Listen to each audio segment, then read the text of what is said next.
ಪ್ರೀತಿಯುಳ್ಳ ದೇವಜನರೇ, ನಿಮ್ಮೆಲ್ಲರಿಗೂ ಯೇಸು ಕ್ರಿಸ್ತನ ಮಧುರವಾದ ನಾಮದಲ್ಲಿ ವಂದನೆಗಳು.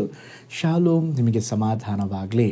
ಈ ದಿನ ದೇವರ ವಾಕ್ಯದ ಧ್ಯಾನಕ್ಕಾಗಿರುವಂಥ ವಿಷಯ ಹೋರಾಟಗಳನ್ನು ಜಯಿಸಿರಿ. ಅದಕ್ಕೆ ಆಧಾರವಾಗಿ ಎಫೆಸ ಬರೆದ ಪತ್ರಿಕೆ 6ನೇ ಅಧ್ಯಾಯ 12ನೇ ವಚನ.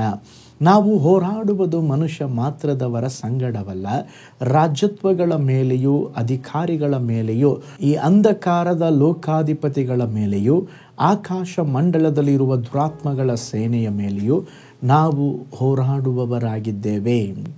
ನಮ್ಮ ಜೀವಿತದಲ್ಲಿ ಈ ಹೋರಾಟಗಳು ಯಾಕೆ? ಆತ್ಮೀಕ ಜೀವಿತದಲ್ಲಿ ಮುನ್ನಡೆಯಲಾರದಂತೆ ಬೀಳುವಿಕೆಗಳು ಯಾಕೆ? ಈ ಸೋಲು, ಅಧೈರ್ಯ, ಇವಕ್ಕೆಲ್ಲ ಏನು ಕಾರಣ? ಆಕಾಶ ಮಂಡಲದ ದುರಾತ್ಮ ಸೇನೆಗಳೊಂದಿಗೆ ನಾವು ಹೋರಾಟ ಮಾಡಬೇಕಾಗಿರುವುದರಿಂದಲೇ. ನೋಡ್ರಿ, ಈ ಹಗ್ಗ ಎಳೆಯುವ ಆಟವನ್ನು ನೀವು ನೋಡಿರ್ತೀರ.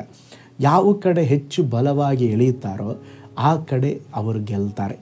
ನೋಡ್ರಿ, ನಮ್ಮ ಜೀವಿತದಲ್ಲಿ ಕೂಡ, ಆತ್ಮಿಕ ಜೀವಿತದಲ್ಲಿ ಅನೇಕ ಪರೀಕ್ಷೆಗಳು ಬರ್ತದೆ. ದೇವ ಮಕ್ಕಳಿಗೂ ಸೈತಾನನಿಗೂ ಯಾವಾಗಲೂ ಹೋರಾಟ ಇದ್ದೇ ಇದೆ.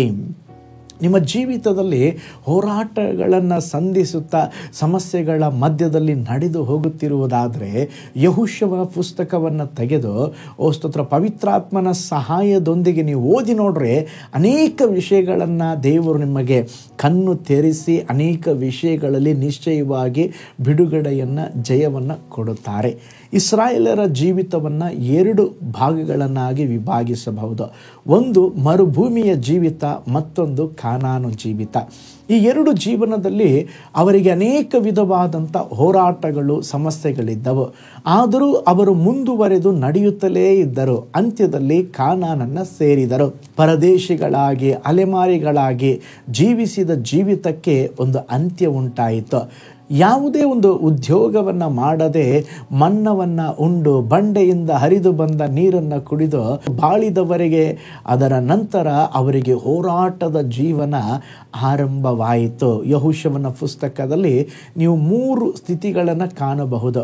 ಯೆಹೋಶುವನ 1ನೇ ಅಧ್ಯಾಯದಿಂದ 5ನೇ ಅಧ್ಯಾಯದವರೆಗೂ ಕಾನಾನಿನೊಳಗೆ ಪ್ರವೇಶ ಮಾಡುವುದು ಹೇಗೆಂಬುದಾಗಿ ತಿಳಿದಿರುವಿರಿ. 9ರಿಂದ 13 ಅಧ್ಯಾಯಗಳಲ್ಲಿ ಕಾನಾನನ್ನು ಜಯಿಸುವುದು ಹೇಗೆ ಎಂಬುದನ್ನು ಅರಿತುಕೊಳ್ಳಬಹುದು. 13ರಿಂದ 20 ಅಧ್ಯಾಯಗಳಲ್ಲಿ ಕಾನಾನನ್ನು ಅದನ್ನು ಹೇಗೆ ಸ್ವಾಸ್ಥ್ಯ ಮಾಡಿಕೊಳ್ಳುವುದೆಂಬುದಾಗಿ ನಾವು ತಿಳಿದುಕೊಳ್ಳಬೇಕು. ನೋಡ್ರಿ, ಫಸ್ಟು ಪ್ರವೇಶಿಸಬೇಕು, 2 ಯುದ್ಧ ಮಾಡಬೇಕು, ಕೊನೆಯದಾಗಿ ಸ್ವಾತಂತ್ರಿಸಿಕೊಳ್ಳಬೇಕು. ಇದು ದೇವರ ಯೋಜನೆ.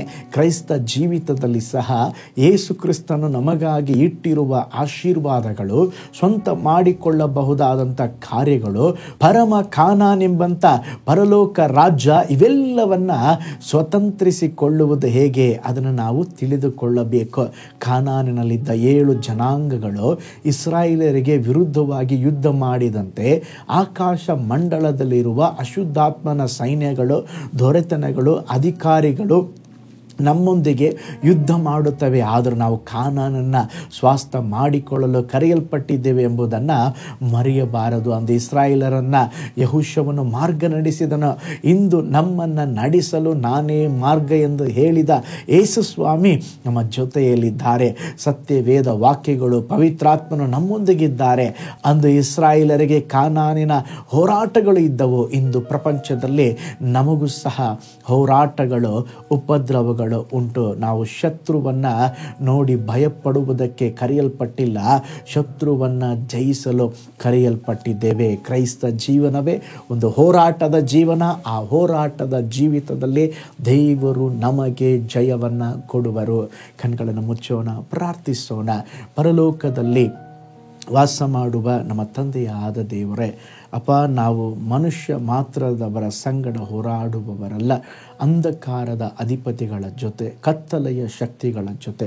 ಹೌದಪ್ಪ, ನಮಗೊಂದು ಹೋರಾಟ ಇದೆ. ಯೇಸುವಿನ ನಾಮದಲ್ಲಿ ದೇವರೇ, ನಾವೆಲ್ಲ ದೇವರೇ ನಮ್ಮ ವಿರುದ್ಧವಾಗಿ ಏಳುವ, ನಮ್ಮ ಆತ್ಮೀಕ ಪ್ರಯಾಣದಲ್ಲಿ ತಡೆಯುವ ಸಕಲ ದುಷ್ಟಾತ್ಮನ ಕ್ರಿಯೆಗಳನ್ನು ಯೇಸುವಿನ ನಾಮದಲ್ಲಿ ಮುರಿದಾಕ್ತೇವೆ ಸ್ವಾಮಿ. ಒಂದೊಂದು ದೇವರೇ ಕಾರ್ಯಗಳು, ಸವಾಲುಗಳು ಬರುವಾಗ ನಿನ್ನ ನಾಮದ ಬಲದಿಂದ ಮುನ್ನುಗ್ಲಿಕ್ಕೆ ಸಹಾಯ ಮಾಡ್ರಿ. ಅಂದು ಯೆಹೋಶುವನಿಗೆ, ನಿನ್ನ ಜನರಿಗೆ ಅವರ ಮಾರ್ಗದಲ್ಲೆಲ್ಲ ಜೊತೆಯಿದ್ದ ಹೇಗೆ ಜಯ ಕೊಟ್ಟರೋ ನಮಗೂ ಸಹ ದೇವರೇ ಸಕಲ ಅಶುದ್ಧಾತ್ಮ ಕ್ರಿಯೆಗಳ ಮೇಲೆ, ಅಂಧಕಾರದ ದೊರೆತನ ಅಧಿಪತಿಗಳ ಮೇಲೆ ನಮಗೆ ಜಯವನ್ನು ಕೊಡ್ರಿ. ಆಲ್ರೆಡಿ ನೀವು ಜಯವನ್ನು ಕೊಟ್ಟಿದ್ದೀರಾ.